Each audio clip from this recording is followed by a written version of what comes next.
Good evening. 7 News has exclusive video of the crash that's left Crows star defender Josh Worrell facing potential jail time. He's accused of careless driving and not telling police about the incident soon enough. It's left our top cop having to declare a conflict of interest.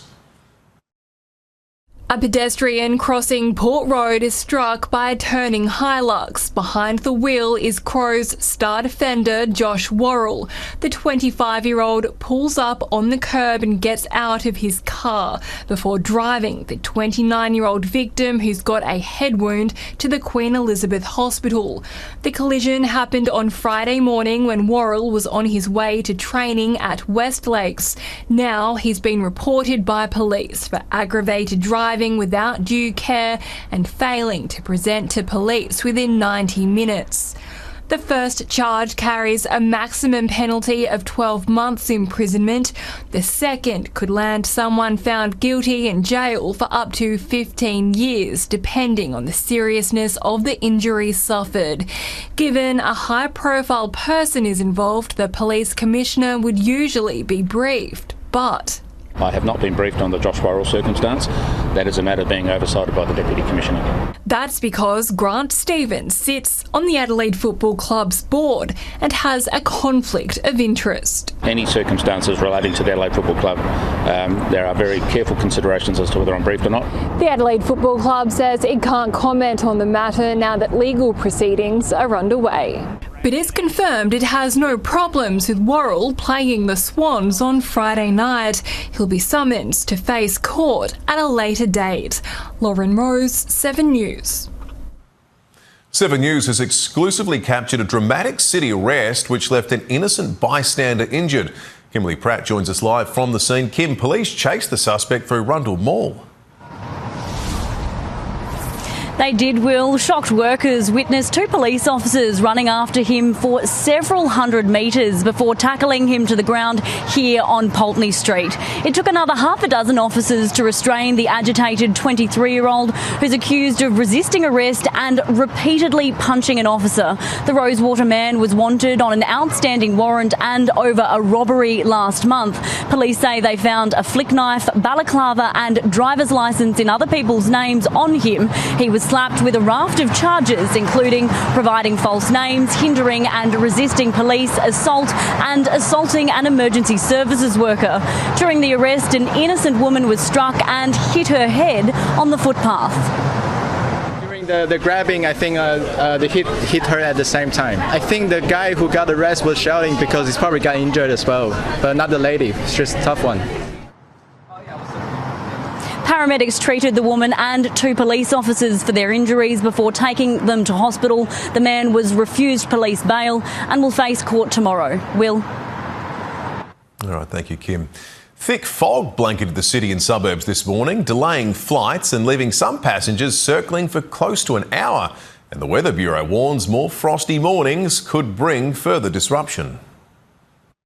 Usually planes head for the sky, but today the clouds came down to earth, blanketing Adelaide Airport. The fog was too heavy to land, so they had to wait for it to clear. Causing all sorts of disruptions, early morning commuters taken for a ride. I need to go, I have a meeting. 2 flights from Sydney and 1 from Melbourne had to be diverted. Others were forced to hold, circling until it was safe to land. This Qantas Link service from Brisbane spent nearly an hour overhead, while another Qantas flight from Melbourne blew out nearly 3 times its usual length. Despite the delays, spirits were high. That was fun. Slept for a bit longer. It was fine up in the air. From the coast to the suburbs, fog severely reduced visibility. From above, it was a stunning sight, but on the ground, drivers relied on headlights to cut through. In Blanchetown, you had to hear it to believe it. The Murray Princess all but disappearing as it moved into the lock. It was all back to business as usual by late morning, but with a few more chilly starts ahead, the Weather Bureau says this may not be our last pea super. That'll depend on where you wake up. If it happens again right over Adelaide and the airport, we're going to see similar impacts to what we saw this morning. It might be worth planning ahead if you're catching a flight. Madison Stanley, 7 News.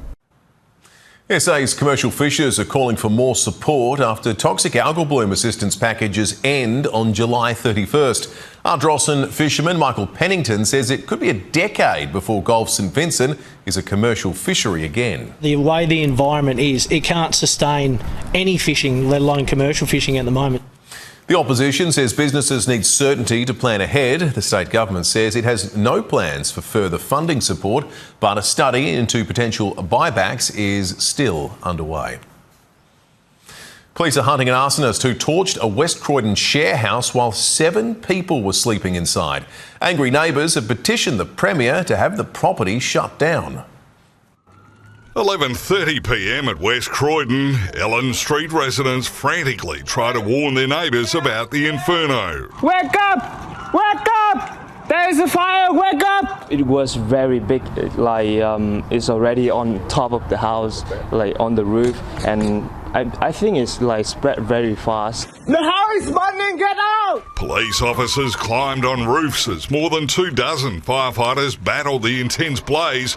Neighbours say the property is a notorious share house that's well known to police, the local council and even the Premier, Peter Malinauskas, who's the local member. Multiple break-ins, multiple problems with, we've found syringes in the front yards, screaming, bottles being smashed throughout the street, cars being broken into. CCTV shows a suspect wearing a hoodie who walks into the front yard moments before the fire starts. Police believe the blaze was deliberately lit and they're looking for any suspects.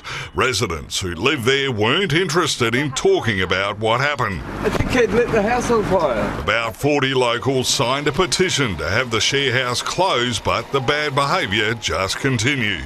Residents say they don't want another share house rebuilt on this block, fearing the problems will just return all over again. Do something about it. Seriously, there's another house which is next door. It's the same thing, same problem, same people. The property's registered as a private rooming house, so power to evict tenants lies with the owner and not the council or state government. Damage is estimated at $1.5 million. Peter Caldecott, 7 News. Low-income households could save up to $600 a year in electricity costs under a scheme to expand the use of community batteries across the state. There are already batteries at McGill in Edwardstown, with another just built in Port Pirie. In January of this year, I was put on the new program and been trialling it since then, and I am already saving probably $150 a quarter. The program, called Empowering SA, is a joint venture between the state government, local councils and AGL. Anthony Albanese says Australia can lead the world in harnessing the AI boom for our own benefit. He's proposing a new blueprint to manage artificial intelligence in the face of rising concerns about its threat to jobs and beyond. Seeking to redefine AI before it redefines us. We can make AI indeed stand for Australia's interests. Promising to erect real boundaries around artificial intelligence. This is about building Australians' confidence and trust in AI and our nation's capacity to manage it. Outlining plans he'll take to National Cabinet within weeks, a world-first set of national standards coordinated by a new AI office in his Prime Minister's department. For big data, big rules, safeguarding housing and communities around data centres, demanding water efficiency and that energy use be offset by funding new renewable projects, feeding into the grid more electricity than they're taking out. So no costs are passed on to homes or businesses. And protecting Australian artists and journalists' intellectual property, demanding AI pay a fair price for the content their tools scrape.